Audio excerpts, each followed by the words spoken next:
Assalamualaikum warahmatullahi wabarakatuh. Oke anak-anak, langsung saja ke pelajaran 4. Bersih itu sehat. Amati dan ceritakan gambar ini. Ini adalah gambar seorang anak yang sedang membersihkan kaki. Nah, kenapa? Karena Allah Subhanahu wa taala mencintai orang yang bersih dan suci.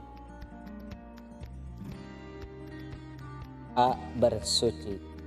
Satu, arti bersuci. Bersuci menghilangkan kotoran badan, pakaian, dan tempat sholat harus bersih. Bersuci dengan air, bila tidak ada air boleh dengan tisu atau batu. Dua, macam-macam bersuci. Mandi. Badan kotor harus mandi. Dengan mandi kita bersih dan sehat. Istinja. Istinja membersihkan kotoran setelah buang air kecil atau besar. Anak-anak, Bapak ulang lagi ya. Arti bersuci. Bersuci adalah menghilangkan kotoran badan, pakaian, dan tempat sholat harus bersih. Bersuci dengan air, bila tidak ada air boleh dengan tisu atau batu. Macam-macam bersuci. Nah, macam-macam bersuci di sini ada dua. Yang pertama, mandi. Anak-anak suka mandi tidak? Suka ya. Badan kotor harus mandi. Dengan mandi kita bersih dan sehat. Yang kedua yaitu istinja. Istinja adalah membersihkan kotoran setelah buang air kecil atau besar. Jadi ketika adik-adik hendak setelah melakukan istinja, buang air kecil, buang air besar, maka harus dibersihkan. Jangan sampai tidak dibersihkan. Oke, mengerti ya sampai di situ untuk bersuci.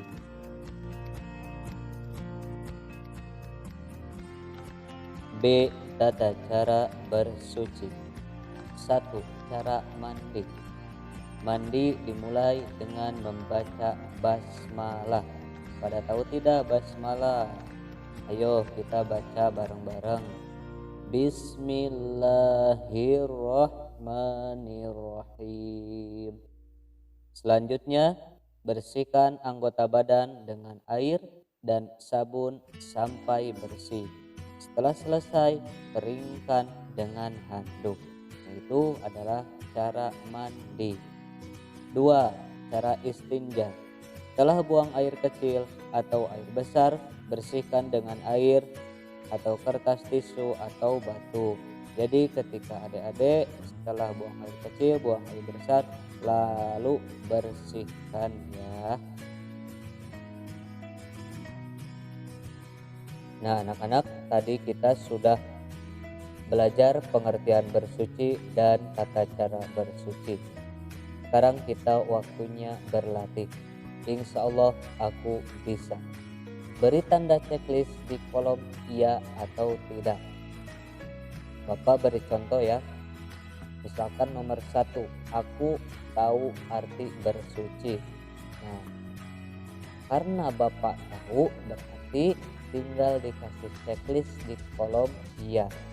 Misalkan kalau Bapak tidak tahu, di checklist di kolom tidak. Karena Bapak tahu arti bersuci, berarti di checklistnya di kolom iya. Nomor 2, 3, 4 sama seperti contoh di atas untuk memberikan tanda checklistnya. Namun kalau misalkan tidak tahu ya di checklistnya di kolom tidak, kalau tahu di kolom iya. Nah, anak-anak tinggal salin ke buku pelajaran masing-masing dan dibantu oleh orang tua supaya jawabannya itu benar ya. Untuk latihan selanjutnya tinggal diisi ya, ditulis di buku pelajaran masing-masing, dibantu oleh orang tuanya. Apa arti bersuci? Apa saja macam-macam bersuci? Di sini ada 5 soal. Yang pertama, bersuci adalah. Yang kedua, membersihkan badan dengan air disebut. 3. Membersihkan kotoran setelah buang air kecil atau setelah buang air besar disebut. 4. Kita bersuci dengan. 5. Kita bersuci supaya.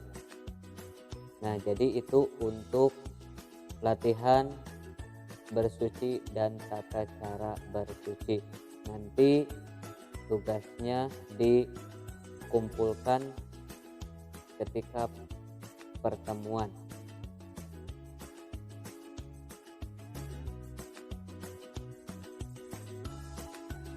Selanjutnya di pelajaran 4, C. Hidup bersih. 1.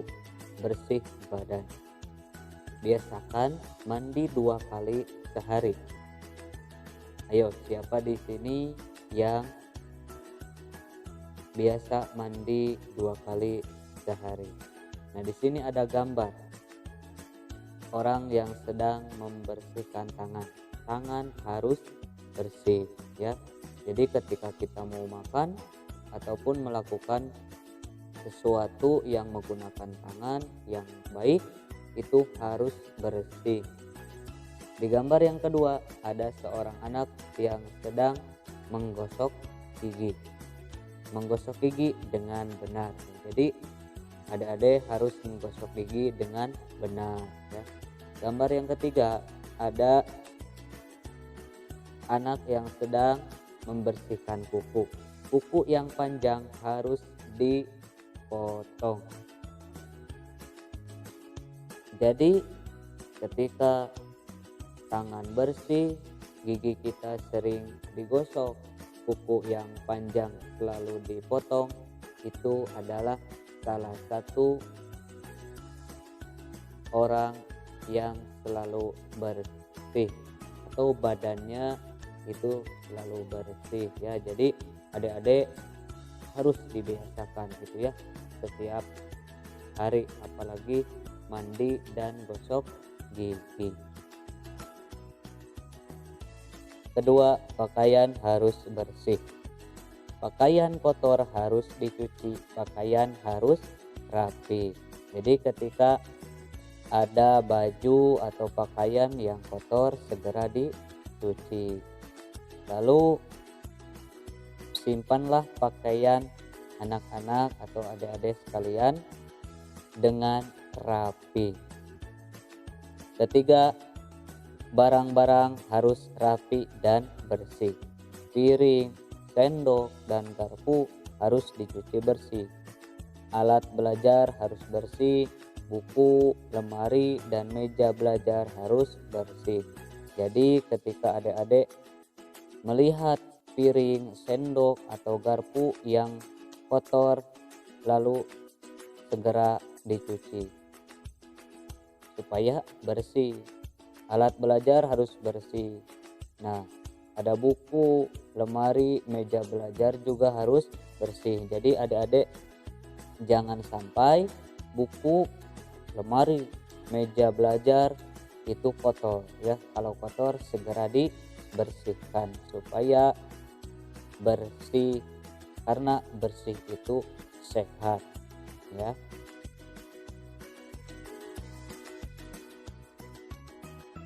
Keempat, bersih tempat. Rumah yang sehat disapu setiap hari agar selalu bersih. Halaman harus bersih dari sampah. Jadi ketika anak-anak melihat sampah di luar langsung dibersihkan ya, supaya halamannya tetap bersih. Di sekolah pun sama. Tempat sholat juga harus bersih ya, apalagi tempat ibadah seperti masjid, musola, madrasah itu harus selalu bersih. Jadi ketika ada kotoran hendaklah adik-adik untuk mengambil sampah dan membersihkan seluruh ruangannya. Tempat tidur harus kita bersihkan dan kita rapikan. Jadi ketika adik-adik mau tidur juga harus bersih. Nah, ketika sudah tidur langsung dibersihkan ya dan dirapikan supaya sehat ya. Nah, adik-adik ada latihan lagi. Insya Allah aku bisa. Beri tanda checklist di kolom ya atau tidak. Ini sama ya seperti latihan yang tadi. Tinggal disalin di buku pelajarannya masing-masing lalu diisi. Isinya iya atau tidak. Bila iya, beri tanda checklist di kolom iya. Bila tidak, beri checklist di kolom 3. Ya, alhamdulillah adik-adik sekalian, mungkin itu saja pertemuan sekarang di pelajaran 4, yaitu bersih itu sehat. Mudah-mudahan ada manfaatnya khususnya bagi Bapak, umumnya bagi adik-adik kelas 1 semuanya. Mudah-mudahan nanti kita bisa bertemu kembali di pelajaran selanjutnya. Wallahul muwaffiq ila aqwamit thoriq. Wassalamualaikum warahmatullahi wabarakatuh.